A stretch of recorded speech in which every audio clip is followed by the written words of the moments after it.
Alright, as Crota has already mentioned, this map is going to be Neoplanet S, straight from Kespa.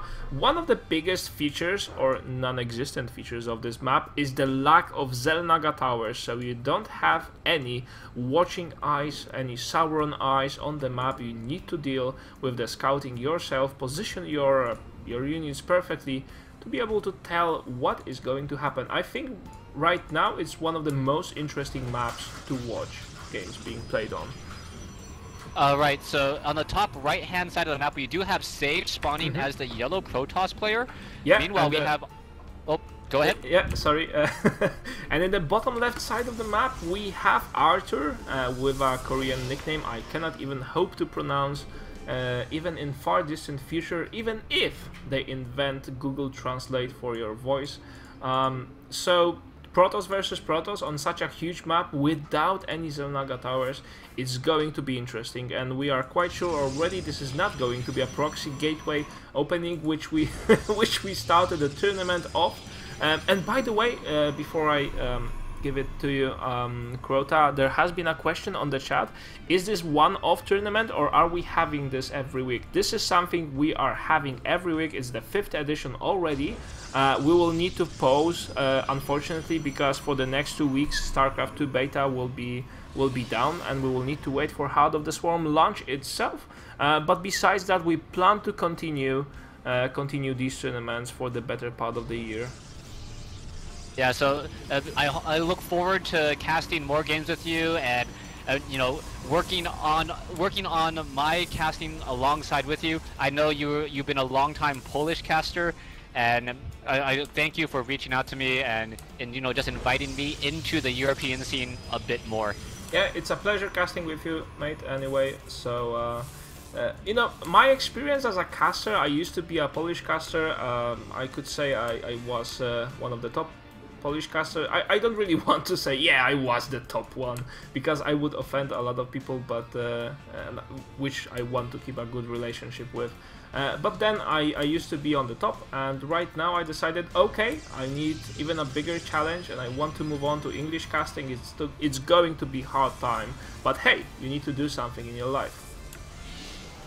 Alright, well, talking about doing something, both of these players just dancing back and forth, doing a little bit of scouting. Sage actually hasn't moved out with a probe yet, and I don't know what to make of this. It looks as though Arthur is going to be setting up a proxy pylon or sneaking a probe into this 12 o'clock, what I would assume is a third base location here at the 12 o'clock position.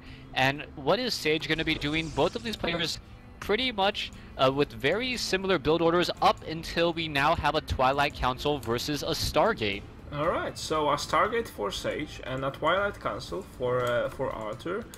It's going to be quite interesting. Do you think he's going to go for Dark Templars or just Blink Stalkers? I would normally say Blink Stalkers at this point. The Mothership Core needs to be chrono boosted out. Let's see what Arthur is doing. He doesn't have the Mothership Core yet, perhaps waiting for that 100 gas. And nope, I guess not. Okay, so he spent all of that gas on Blink Research to get it as fast as humanly possible. Alright, interesting. By the way, did you know that the Blink Research takes now additional 40 seconds to complete with Heart of the Swarm?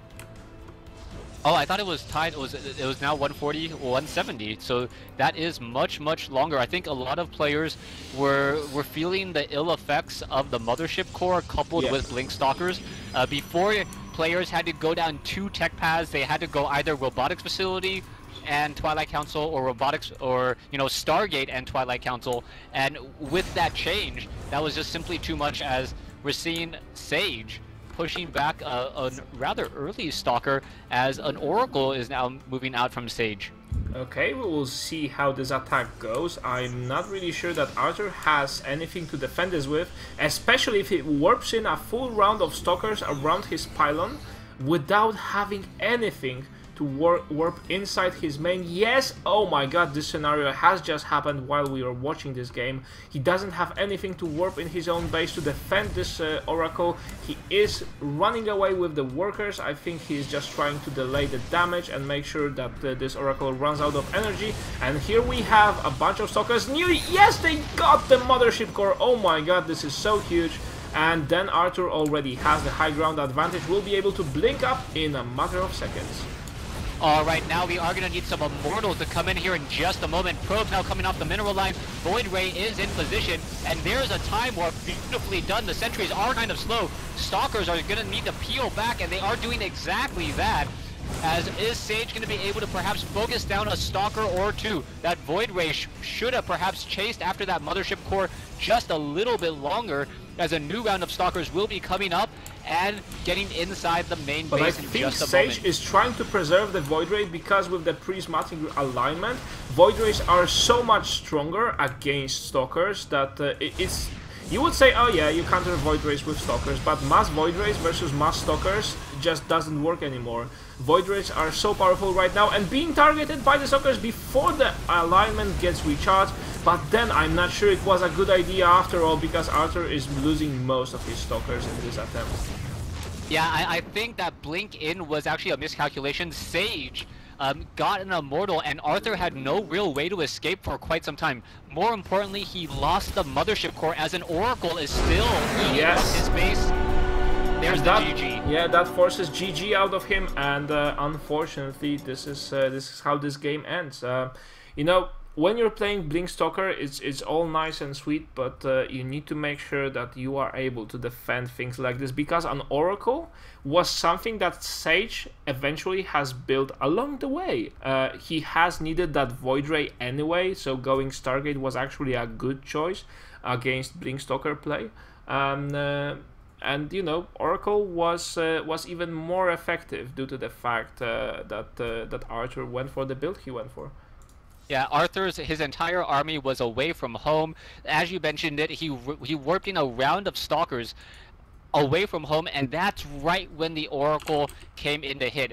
I don't know if that was a little bit of luck or just mistiming or what, but as soon as Arthur realized that he needed to run those probes around in order to save those probes and hopefully run the energy out of those Oracles, he wasn't going to be able to get in the second and third round of Stalkers nearly as quickly. If you can imagine 4 to 6 more Stalkers in the base slightly faster, I don't believe the Immortal would have made as much of a difference, as Sage would not have had enough units. By the way, we need to switch to the semi-finals right now. I would love to finish casting this series, but we can't hold up the tournament for too long. We'll be casting the semi-final now. Both semi-finals are casted one after the other. So let me just explain that to the players.